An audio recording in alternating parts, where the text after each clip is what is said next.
लिहू नका. So the next topic, that is the difference between the adsorption and absorption. Okay. मग आता लक्ष द्यायचं आहे. पहिल्या याच्यामध्ये पॉइंट ऑफ डिफरन्स आहे. Adsorption it is surface phenomena.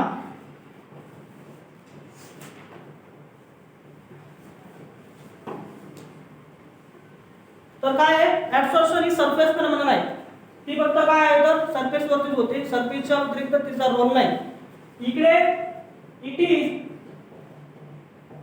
Is bulk phenomenon. It is bulk phenomenon म्हणजे काय, मोठ्या प्रमाणात.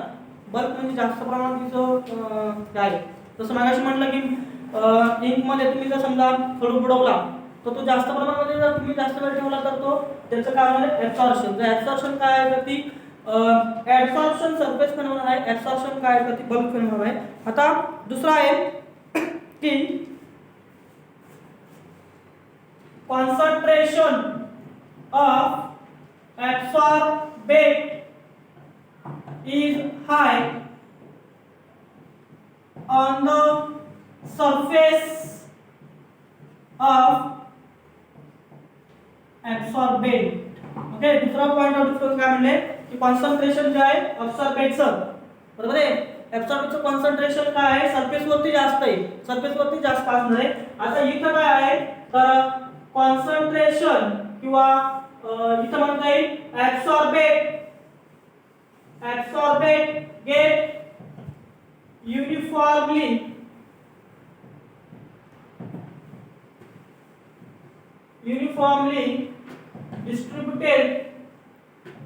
distributed throughout absorbent. तर ऍब्सॉर्बेट काय होते, युनिफॉर्म डिस्ट्रीब्युटेड. म्हणजे मागाशी आपण म्हटलं की खडू जो आहे तो तुम्ही जर शाईमध्ये टाकला तर सरफेस वरती फक्त जर डिपॉझिशन झालं तर absorption.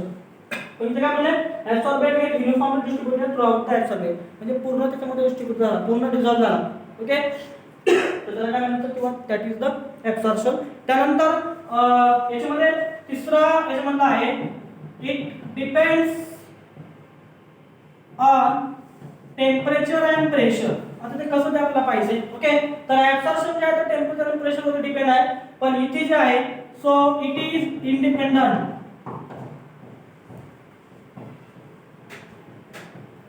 On T and P. Absorption जे आहे ऍब्सॉर्प्शन जे आहे तर टेम्परेचर आणि प्रेशर वर डिपेंड आहे. आता बघा हे सरफेस फेनॉमेनॉन आहे. सरफेस वरती टेम्परेचर किती आहे, कसं आहे त्याच्यावरती सगळ्या गोष्टी डिपेंड आहे, बरोबर ना. आता इथे काय म्हणले ऍब्सॉर्प्शन इंडिपेंडंट आहे. मग आता समजा खडू जो आहे, खडू तुम्ही त्या ठिकाणी काय केला त्या शाईमध्ये टाकला, बरोबर आहे. आता इथं काय म्हणलं की टेम्परेचर प्रेशर त्या ठिकाणी काय करते की मेजर करते. आता समजा उन्हाळा असेल, उन्हाळ्यामध्ये काय होणार आहे किंवा हिवाळ्यामध्ये आर्द्रता जास्त असणार आहे हिवाळ्यामध्ये, बरोबर आहे. मग तिथे काय होणार आहे, यस काय म्हणणार ते टेम्परेचर जास्त असणार आहे, बरोबर आहे. मग अशा वेळेस काय होणार आहे ऍब्सॉर्प्शन त्या ठिकाणी वाढणार की कमी होईल, ऍब्सॉर्प्शन वाढेल की कमी होईल, यस ऍब्सॉर्प्शन वाढेल. का खडूवरती उन्हाळ्यामध्ये काय होणार आहे खडूवरती ऑलरेडी दुसरे पार्टिकल नसणार आहे, बरोबर ना.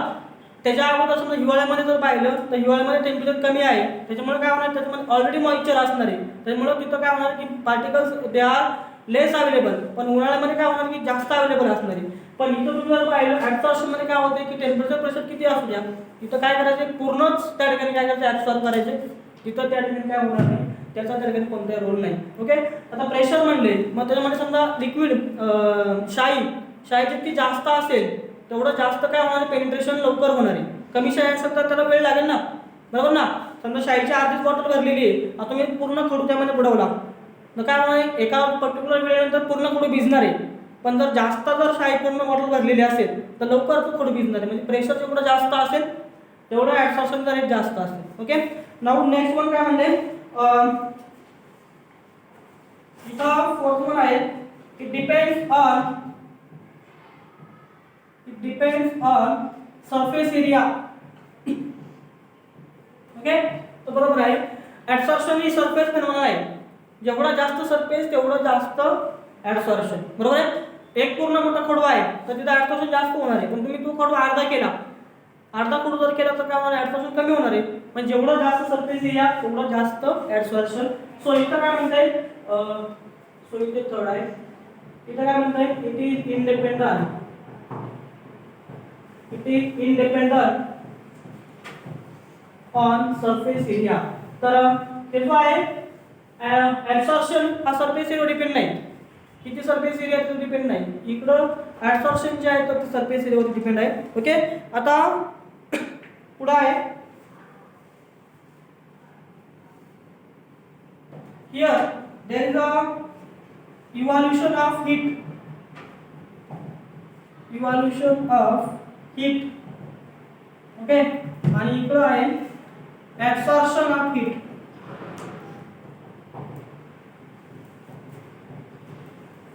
absorption of heat.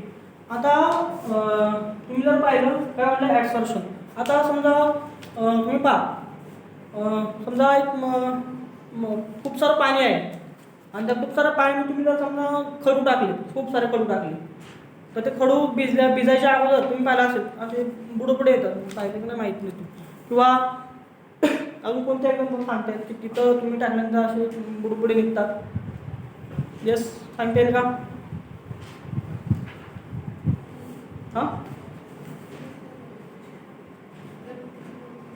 हां, गणपतीची मूर्ती आपण विसर्जन करतो. Okay, good.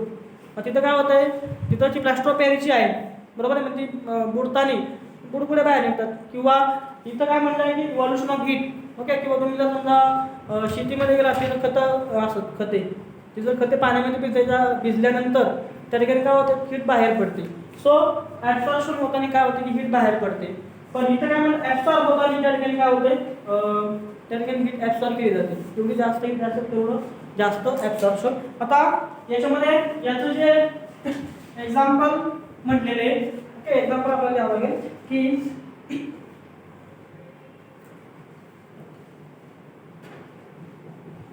absorption of ink on surface of chalk.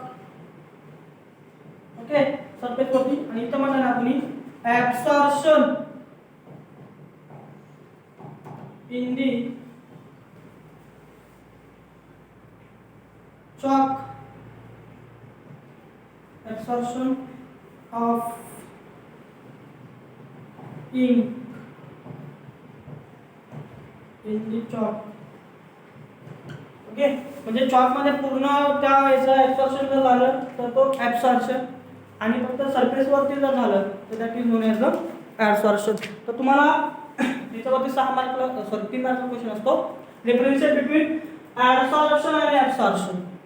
तर आता याच्यामध्ये काय म्हणले, absorption surface phenomena this take place on only surface, surface वरती ती फक्त होते. ओके, ते काय अकॉमोडेशन सरफेस वरती आहे. But absorption is a bulk phenomena, ही जास्त प्रमाणात होते किंवा ती पूर्ण त्या थ्रू आउट द मॉलिक्यूल होते. ओके, पुढे काय की concentration of the absorbate is high on the surface of the absorbate. ज्याचा ऍब्सॉर्प्शन होते तो फक्त सरफेस वरती जास्त आहे, बाकी नाही. पण इथं absorbate get uniformly distributed throughout the absorbate, तो पूर्ण त्यामध्ये डिस्ट्रीब्यूट होते.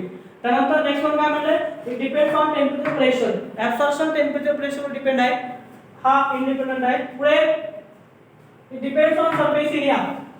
ऍब्सॉर्प्शन जे आहे ते सरफेस एरिया डिपेंड, जेवढं जास्त सरफेस एरिया असेल तेवढं जास्त काय होणार आहे, ऍब्सॉर्प्शन होणार आहे. पण ऍब्सॉर्प्शन जे आहे ते इंडिपेंडंट आहे, सरफेस किती आहे that is not the case. Okay, पुढे ऍब्सॉर्प्शन होतं नाही त्या ठिकाणी हीट बाहेर पडते, जास्त नाही काय म्हणते, मग त्याच्यावरती काय तुम्ही एनर्जी क्रिएट करता का, नाही एवढी जास्त हीट नाही. Okay, small amount of heat, but in case of absorption require some amount of the heat. Okay, now next मी एक्झाम्पल जर पाहिलं, एकच एक्झाम्पल आहे, त्याचे 2 आपण प्रकार केले की absorption of the ink on surface of the chalk.